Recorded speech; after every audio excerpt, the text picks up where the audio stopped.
What's up, guys? I am here with Russell Robinson, 2024 Team USA triple jumper. He went to Paris for us and competed in the triple jump. He also went to University of Miami, and he's a record holder in the long and triple jump. And he started off as a walk-on and progressed to where he's at right now. Very impressive story. So Russell, give us a little bit of insight on your story. Like, lead us out through high school. We got a lot of high school athletes in our audience, so I'm sure they would love to hear all about that. And then lead us into college and just, go ahead and give us your story.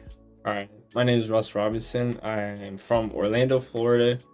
I went to high school in Winter Garden at West Orange High School. I started doing track kind of on the side to get faster for football because that was my main sport. So I did that in the spring when football season wasn't in. So I did long jump and my coach had me running hurdles. But, I ended up being good at the jumps. So that was my main focus. I just kind of did the hurdles on the side. And then freshman, sophomore year, I got better at the long jump.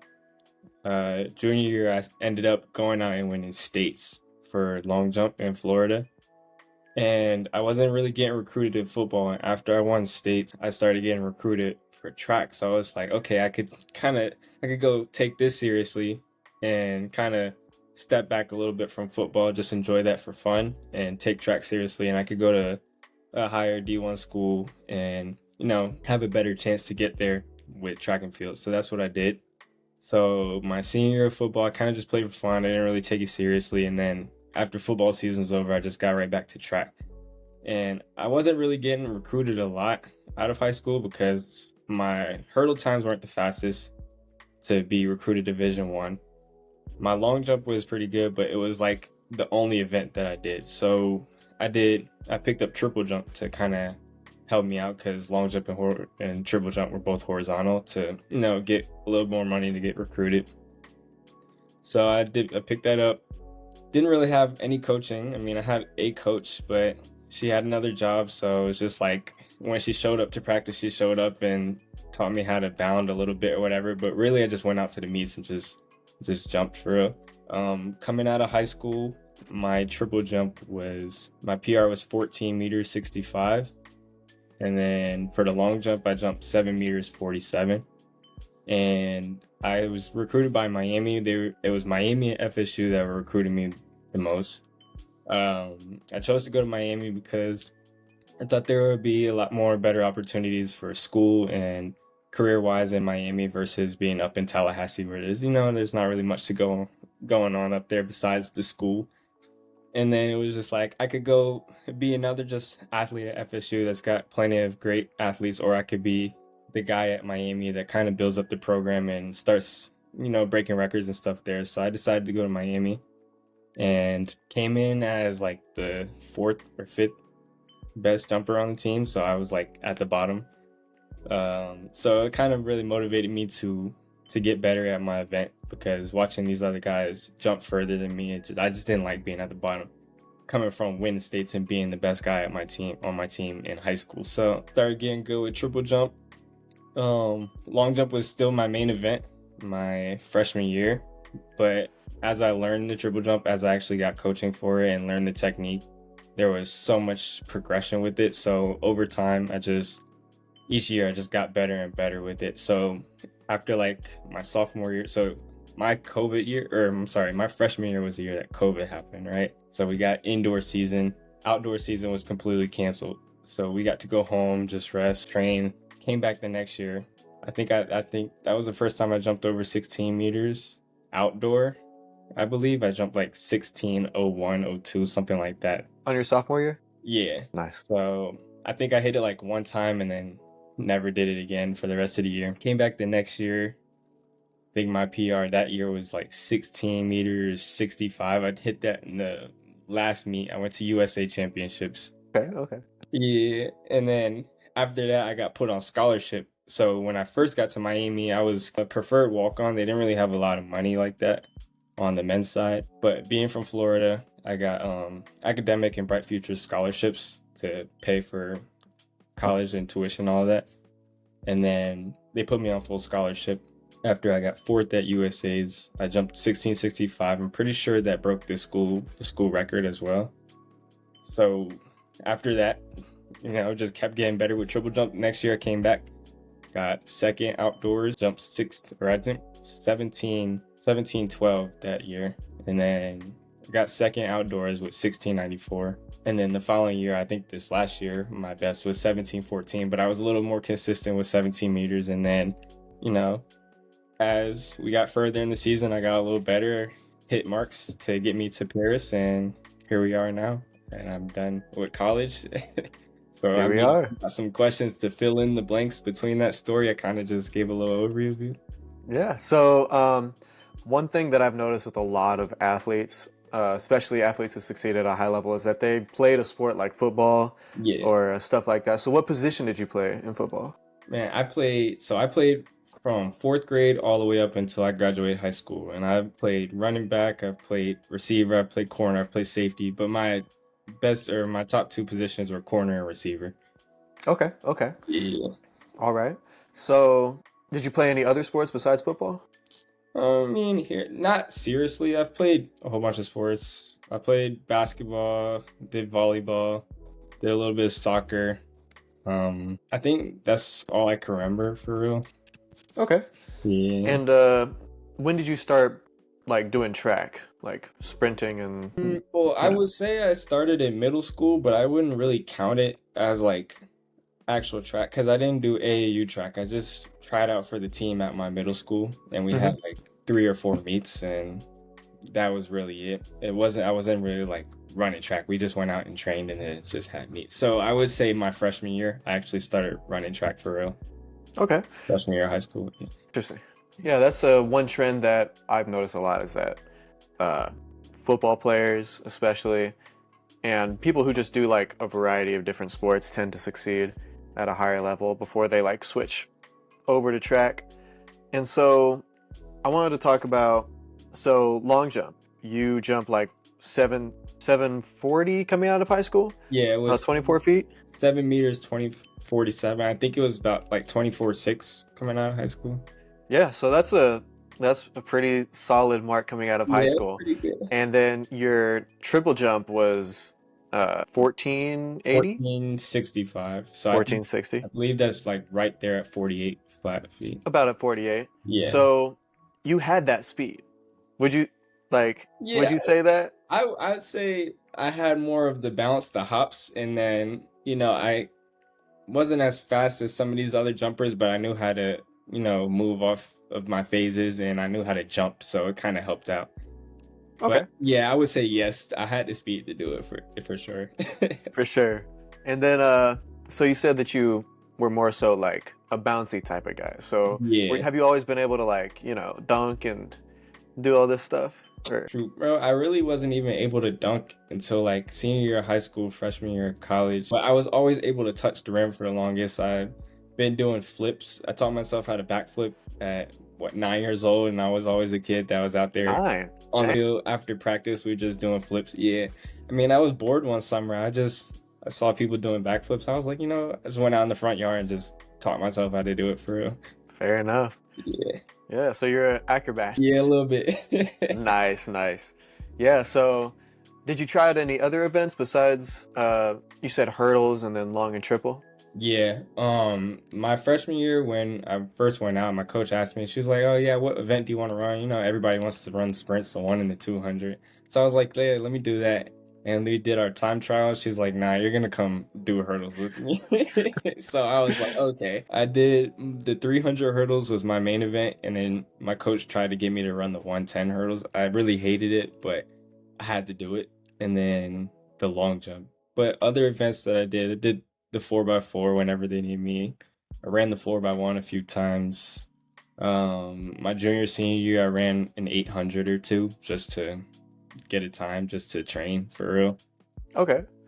Other than that, no, that was it. I never did no distance or anything like that. Okay.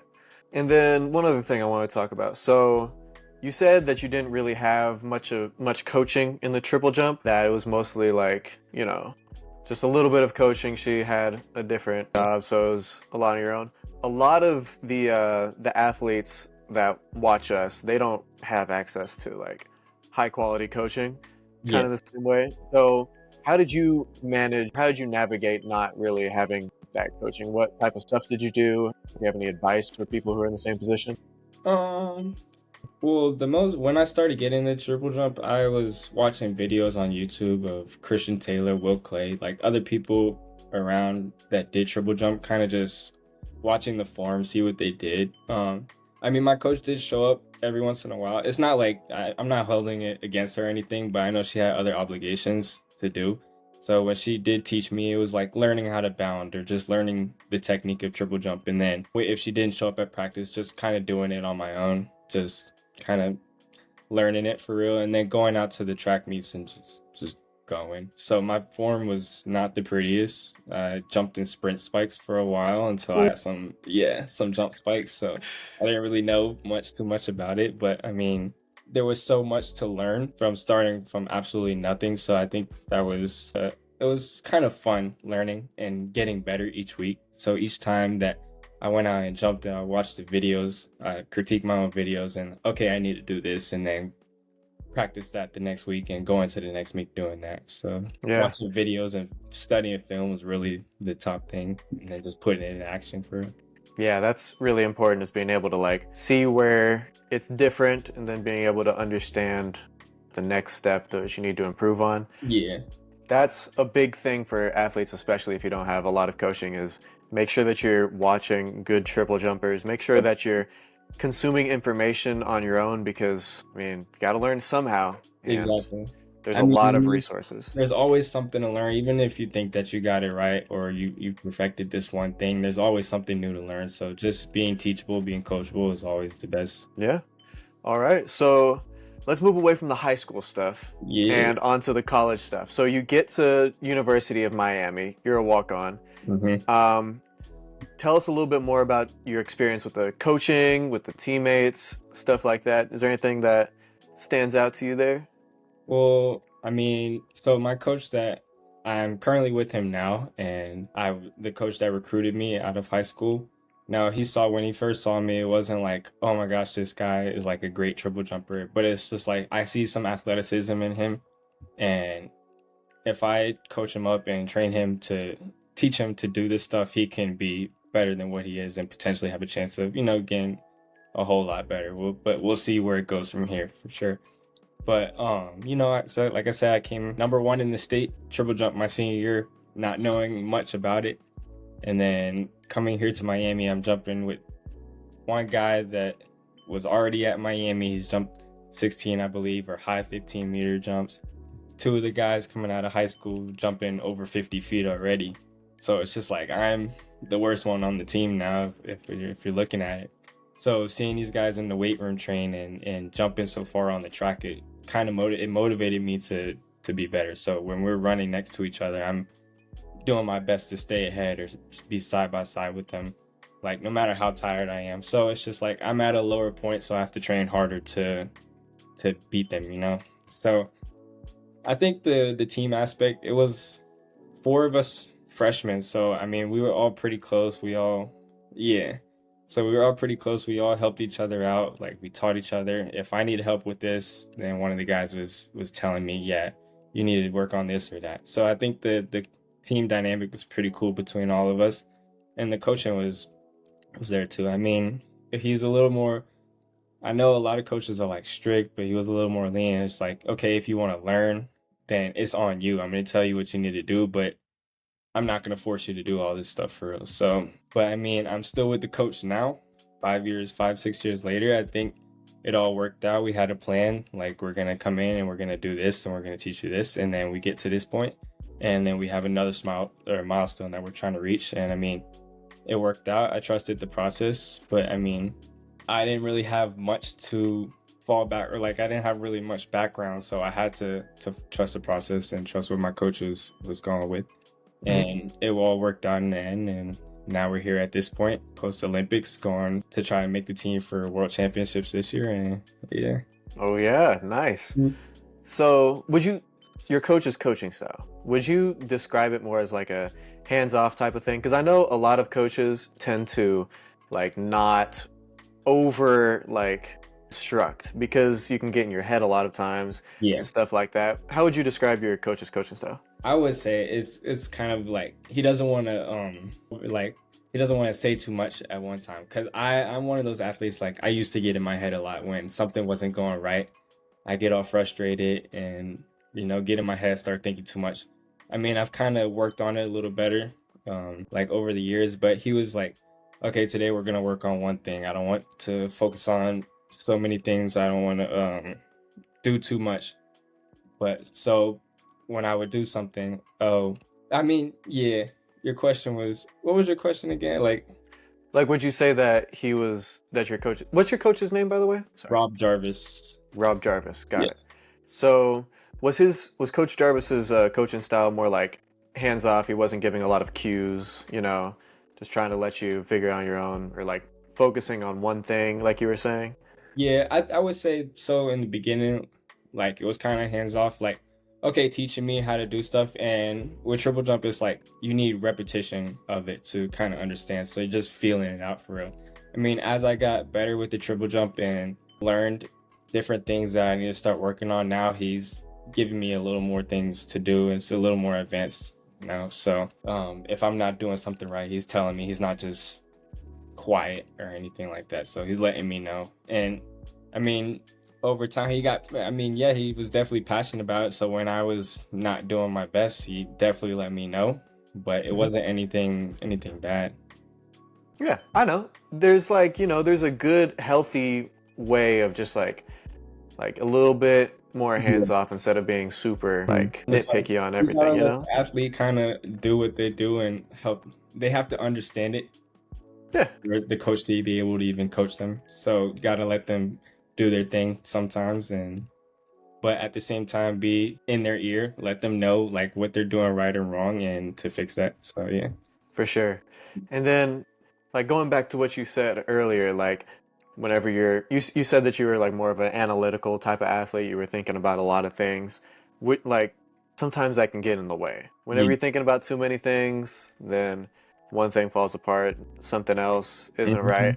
So how would you describe like your progression from like kind of taking a step back from that super like analytical thinking about a lot of things Yeah. mentality? I think just as I got faster, stronger as a year, like as I got better with the triple jump, getting stronger in the weight room, getting faster out on the track, and actually knowing like what I need to do and learning more about the technique and actually feeling those things out when you're on the runway, it kind of helps you.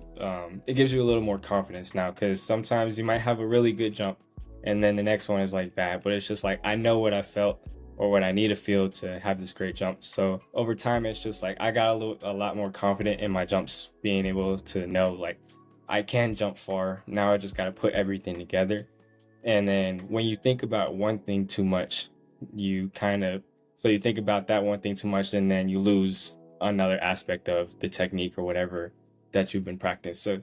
So I say just like over time, when you do so many reps of it, it's kind of muscle memory. So try not to think about it too much. Just be in the moment, just have fun, and just let your body do what you've been training it to do. Yeah. It's a hard skill for a lot of people Yeah. to learn, is to just kind of quiet your mind and just relax and Hmm. let things come naturally. Um, Especially in a sport like triple jump, Yeah. like there's so many things you can analyze, but just allowing your body to do its thing and figure it out is a skill in and of Yeah, no, itself. track and field as a whole is a big mental sport. Like you train so hard for it. Your body is conditioned. Your body knows what to do, but it's your mind that messes everything up because you're thinking too much about it. So Yeah, when you learn to stop thinking so much about it, and you just go out there and you just do it, it makes so much improvement. yeah. So let's move on to your experience at the Olympic trials and going over to the Olympics. Okay. So, Olympic trials, how was that experience? Take us through the competition, and yeah, just how was that? Man, I was nervous, right? Because I don't know if a lot of people know, but like, it's not just placing top three at the Olympics. It's having the world ranking standard, or if you don't have the standard, you have to be ranked within a certain. You have to be like top 24 within your world rankings. being a collegiate athlete, you don't get to go to a lot of these meets that give you points for world rankings. So going into trials, it's just like, okay, I don't have the Olympic standard. So I'm trying, in my mind, I'm just like, I need to hit that Olympic standard in order to make the team. So it's a little more nervous now because like I know guys that, they might not be jumping as far as me now. They might be getting towards the end of their careers, but because they have those points in the world ranking standards, they might just overtake me. Even if I beat them, they're gonna move up because they have the points in the world ranking standards to get into that team. So now it's just like now I'm putting more pressure on myself to go out there and hit the standard. Hmm. But at the same time, it's just like, I don't have anything to lose. I'm not expected to come back and make a return like some of these other guys for the Olympic team. Like it's my chance to go out there and show and prove who I am for real. So I think that kind of calmed me down a little bit. And also just knowing that I was one of the top guys coming into the trials. It was just like I know what I can do. After NCAA's, it's just like I had some really good jumps. I'm feeling like I could jump a little further. So let me just focus on what I need to do and make it through the first round. That was all that I need to focus on the first time. Make it through the first round, get a jump, put one out there, and then it got me through. And then the second day was just all you need to do is place top 3. Because at that point, I knew I was top 24, or I think top 32, something like that in the world rank standards. So now it's just like all I need to do is place top 3. I jumped 17 meters, and you're going to Paris. So it was real nervous because I went out there my first jump and I jumped like 1680. I think it put me at like second or third. And I was like, man, I got to jump a little further just to solidify this for real. And Yeah. I'm not gonna lie, I wasn't having my best jump day on the finals of Olympic trials. But I did just enough to jump 17 meters and actually get that jump. It was so much relief after I jumped that jump that it was just like, I don't know, I couldn't even focus on the last jump. I was just like so happy that I actually made it. But I mean, I was real nervous just because I had so many people, looking up to me, family members expecting people. I just didn't want to disappoint people and saying, "Oh yeah, I've been talking about I'm gonna go to Paris all year," and then I don't actually make it. So it motivated me a lot more to actually do what I needed to do. But I didn't want to disappoint my coaches, my family, and I didn't want to disappoint myself. I got high expectations, and yeah. So you set your expectations high. Would you say that like helped you more, or did it just add too much stress, or what do A you little think? bit of both. A little bit of both. That's Yeah. fair. I mean, you want to set your expectations high because as a person, you want to achieve for your best. But at the same time, you don't want to think too much about it because then that's the thing that gets in the back of your mind, and you're worrying too much. And now you're not thinking about just going and jumping. You're thinking about I need to do this to be able to make it. Yeah, that's so true. And then the way that you like broke everything down, like first jump, I've just gotta get out and get a good mark. Second jump, then you can push it. But Yeah. if you think about like I've got to hit 17 meters like straight off the bat, then I feel like it's gonna mess with you a little bit. You Yeah. gotta break it down and make it more manageable, right? How is that? Would you say how you approach most competitions, just kind of like one step at a time, No. So I would say only the big championship meets because I get it's like I feel pressure from myself to compete good, right?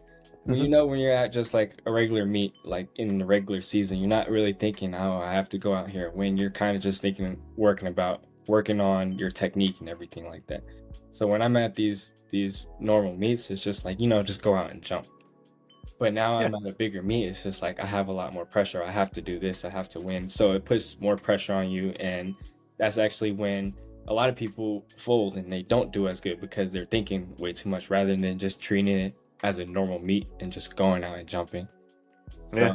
that's just something you have to lock in on your mind when you go out there. So that's Yeah. something with me. When I get to a big meet, it's just like, okay, it's a big meet, but you don't want to treat it like that though. Yeah, that's another, like you're talking about, track is all mental. Yeah. If you don't have that in order, then no matter how much you're prepared, if you don't have the mental all there, it's not gonna Oh work yeah, out. for sure.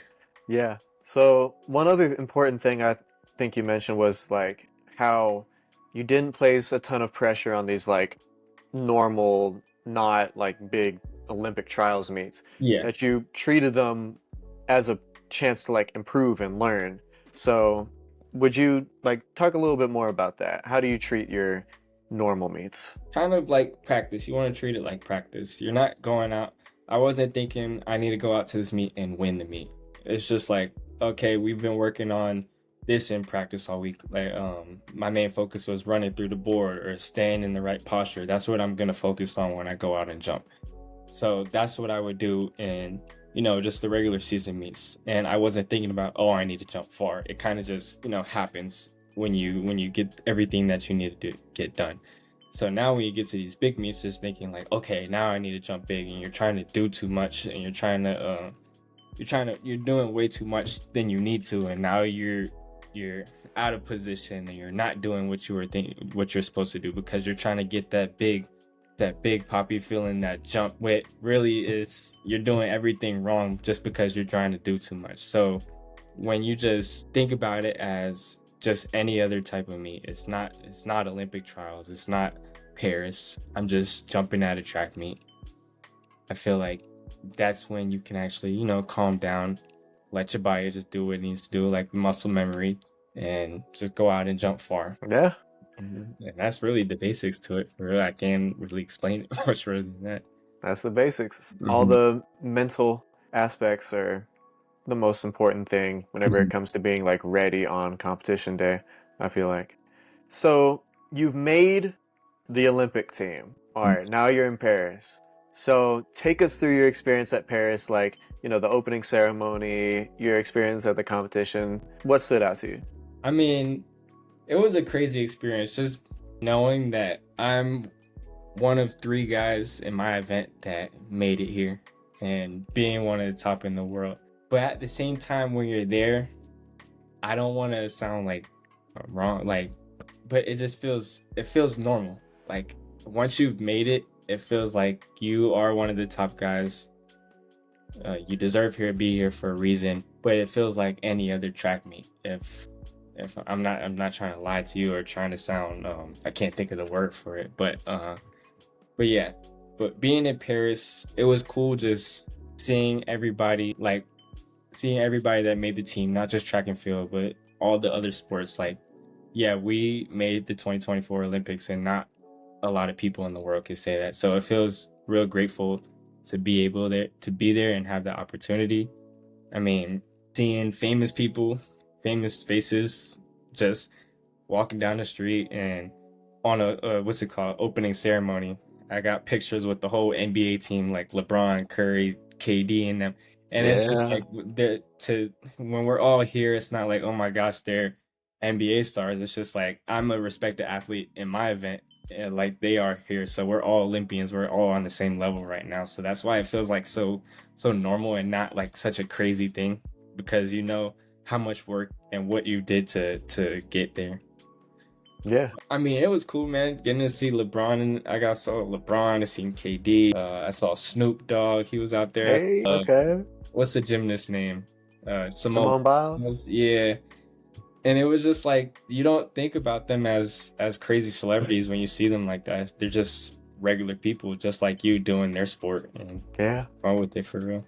Yeah, that's like how it always feels whenever you meet a celebrity. You see him on the TV screen, you see him on your phone, but then whenever you meet him in person, you're just like a Yeah. person, you know? Exactly. And that's why I say it feels normal, because I got my friends and family hitting me up like, oh my gosh, you made the Olympics, blah, this and that. And it's just like, to me, it's just like, I just run track, and I'm good at my event, and I got to this point. So I mean, I don't want Yeah. to treat it like it's some major, but at the same time, you gotta, celebrate those victories that might be small to you but are major to other people, though.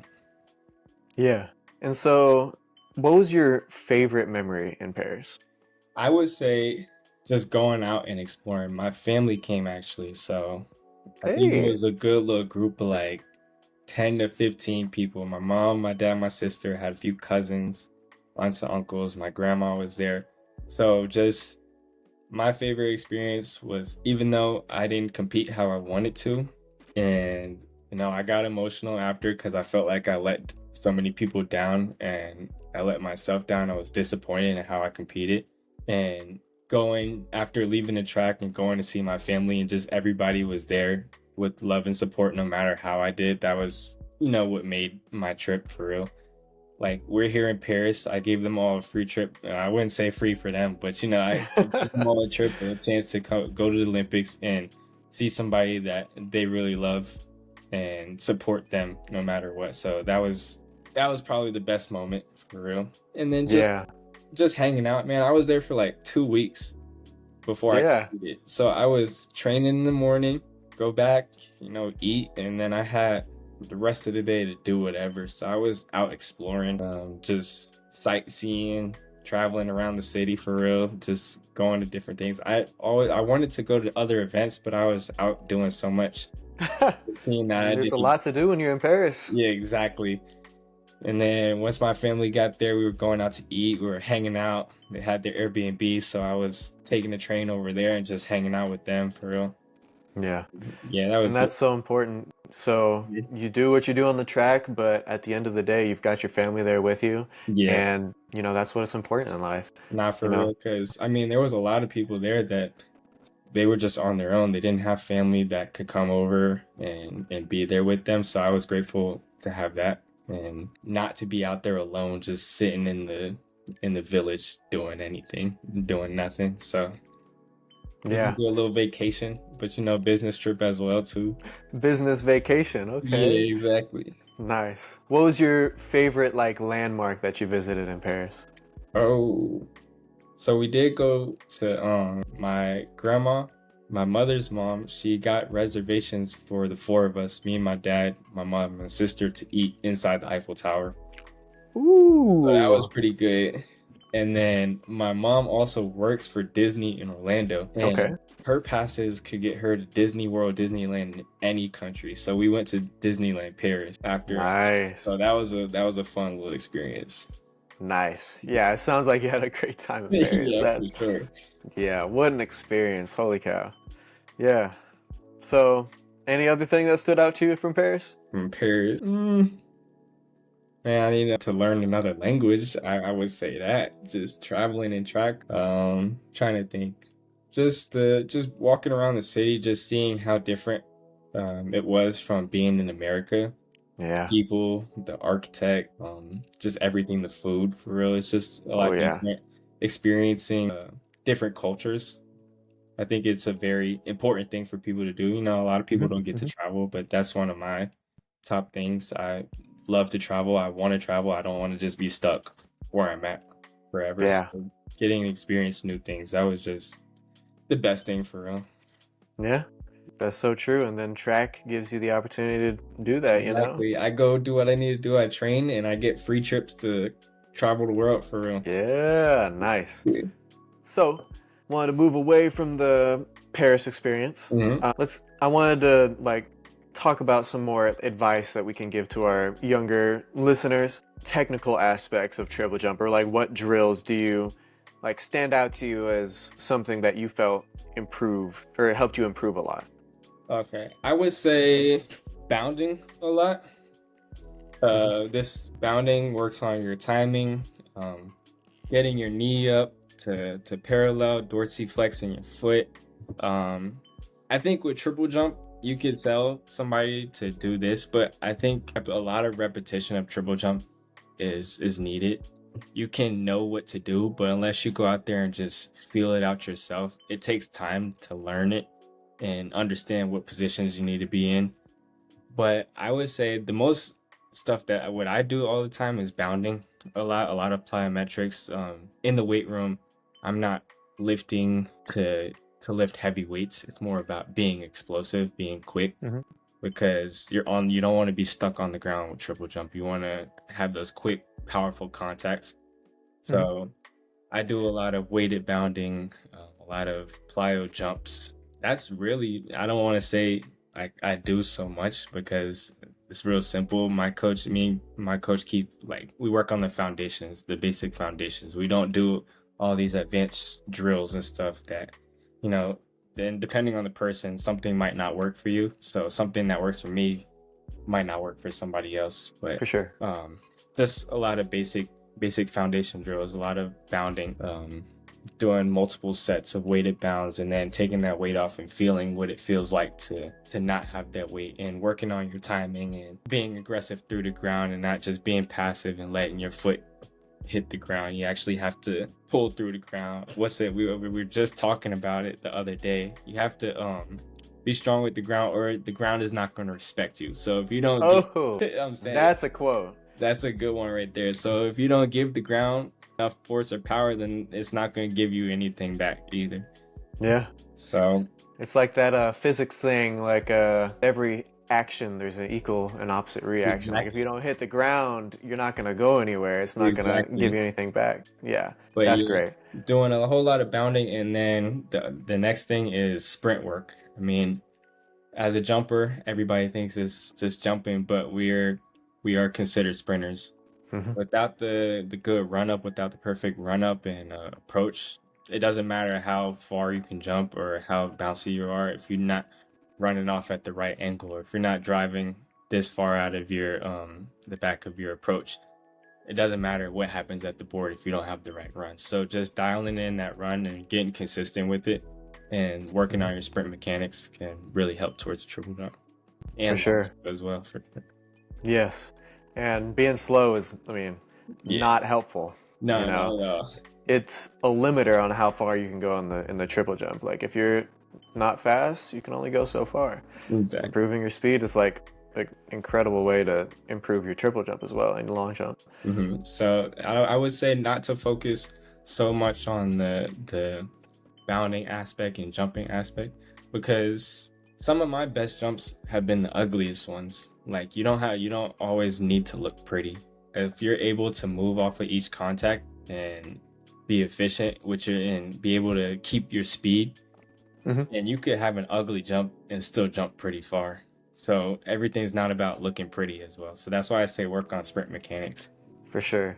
And like sometimes whenever you're getting out of your comfort zone and you're like really pushing the intensity, it's gonna look pretty ugly because like your body's not used to it, And then some of your best jumps might feel like bad. Like I had 17-meter jumps where I got out the sand. I was like, damn, that didn't really feel good.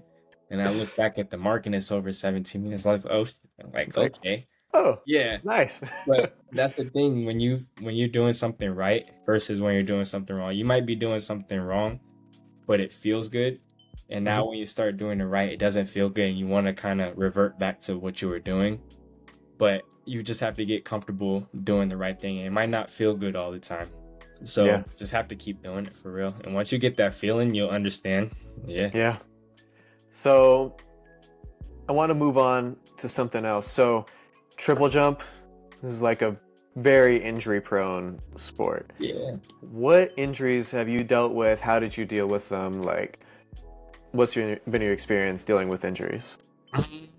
I mean, I've stubbed my ankle a few times, not pulling through the ground. That's the thing with being passive. You kind of just letting the ground come to you. So I rolled my ankle. I wouldn't count it as rolling my ankle, but kind of just like, I don't know the word for it, but just hitting the ground. Kind of tweak it? Yeah. Yeah, okay. My ankle. I really haven't had any major injuries. I mean, my patella tendon, like I might have a little knee pain every once in a while, but I do a lot of prehab in the weight room and in the training room to kind of combat that for real. I've never had an injury that took me out, like where I couldn't compete. I might have had something that was a little uncomfortable that I could still jump through. But I would say a lot of triple jumpers is the knee pain for real. But if you do different drills and rehab it and do stuff that you need to do, and depending on the person, you can kind of work through it and prevent some stuff. So what are some rehab stuff that you've done for your knee? Okay, so the latest one I've been doing is like a split squat. Split squat ISO, and then just hold it for real. And that helps. Puts a lot I don't remember exactly what the guy told me. I'm not gonna lie, I just do stuff because it works, but I don't know all the mechanics to it, so I can't say like this and that helps this. But it's supposed to help like strengthen your quads, because your quad tendon is also connected to everything that goes through your knee. So when you strengthen that up, it kind of helps take off all the pressure on your knee. And then also doing a lot of stretching too. So you want to stretch. You don't want your muscles to be tight all the time, because then that could lead to more injury. And if you do the triple jump right, you don't really have injuries. When you're doing it wrong, that's what could lead to injuries. Yeah, whenever you have poor technique, that's whenever it's putting pressure on places where it shouldn't, you know? Yeah, exactly. Once you clean up the technique, that's whenever you can avoid a lot of the injuries. Yeah. Yeah. But the split squat ISOs are a great tool that I've seen a lot of people using and had a lot of success with. So yeah, I mean, if you're watching this, pretty much just like get down into a lunge and just hold it there for like 45 seconds or something. Yeah, I was And doing like 30, 45 seconds, and then I was holding weight with it as well as I progressed and got better. Trying to think what else I did. I was doing some sort of like single leg squats, kind of. You know, when you sit, I don't know what it was called, but you know, you sit on the machine and you got the bar on your foot. You kind of like do a leg raises with the weight. You know what I'm talking about? I think so. Yeah. But I did a lot of quad strengthening stuff to take that pressure off my knee, strengthen my quad, so it strengthens the tendons, the ligaments, everything around it. For sure. Yeah. Yeah. Getting the quad strengthened is another thing that's really helpful for knee pain. Like if you get past the point, like, you know, if you're in debilitating pain, maybe don't do it. But Yeah, no. you know, yeah. But if you can get that quad strong, it takes a lot of pressure off of the knee, and it strengthens the knee to be able to handle those forces. Yeah. So yeah, that's some very important stuff for triple jumpers. Like knee pain is knee pain. it's like the bane of, you know. Yeah, the other thing, I wouldn't say too much pain, but like you could have hamstring problems too. With triple jump, you're using your hamstring a lot when you pull through the ground. So I would say hamstring strengthening along with quads is definitely something that's needed in order not to hurt yourself or just tweak things for real. So I do a lot of hamstring stuff in the weight room. And I mean, you do hamstring work when you're actually bounding, but doing other stuff to prevent tight hamstrings and rolling out or doing different stuff, heating up your body before you do an actual proper warm-ups before you just go out there and jump is definitely necessary for that. Yes, exactly. So yeah, I think we covered a lot of great stuff. Is there anything else that you'd like to cover? Anything you're thinking about, passionate about? I can't really think of nothing off the top of my head right now. Yeah. All right. Well, it's great having you. Great talk. Talked about high school progression, college progression, and then going into the Olympics. You talked about your experience at Paris, and then some different tips and tricks for the younger jumpers out there. So yeah, great talk. It's great talking with you. Something, if y'all want to follow my TikTok, I do try and you know, put some more tips in and stuff. Yes. So what's your TikTok handle? It is _Russel R. I should probably use that, but that's it. That's what it is for now. Perfect. It's good to use too if you need to go ahead and put in whatever. I think we'll put it into post. Okay. And then his Instagram is Russell Robinson, all one, no, and then Russell Robinson _. And then you have a YouTube as well. I've seen some videos on there. I think it's just my name. I don't even know. Yeah, it's Russell. It's the same as my Instagram, Russell Robinson with the _. Nice. Yeah, and if you're looking for some, like we were talking about earlier, watching like some how do you say, like triple jump and long jump film, seeing some really good jumps. He's got a lot of content on his YouTube that is very entertaining, very impressive. All my stuff, I post all my jumps and stuff on YouTube so people can see. Because I can't even tell you, like on YouTube, I've seen almost all the triple jump competitions, world athletics, anything that's on there. So it's just like I'm trying to add more stuff for people to watch that, you know, because the field events don't really get covered as much as the sprints and everything like that. So yeah, something for people to watch. But I'm mostly on my TikTok. A lot of people comment on my stuff asking me for tips, so I try my best to get back to people on it. So that's probably what I'm most active on. Haven't really used Instagram since I got back from Paris though, so okay, not gonna lie. So yeah, TikTok is where he's at, and on YouTube. Yeah, I mean, the YouTube stuff is something that can be valuable for a lot of people I to know. watch. Yeah, it's unfortunate that field events don't get as much love as some others. Like, I mean, sometimes they don't even post these competitions. Like, they'll post Nah, not at all. 3 jumps, maybe. Yeah, I'm still waiting to see them post the triple jump competition from Paris, but they posted all the running events. Ridiculous. Like, it can't be that hard, guys. Yeah, Come on. they, I So, they just don't care for us. That's the thing. That's what I understand. yeah. I mean, hey, we gotta make a change. I'm saying we're trying. Yeah, gotta get those field events some love, man. Yeah.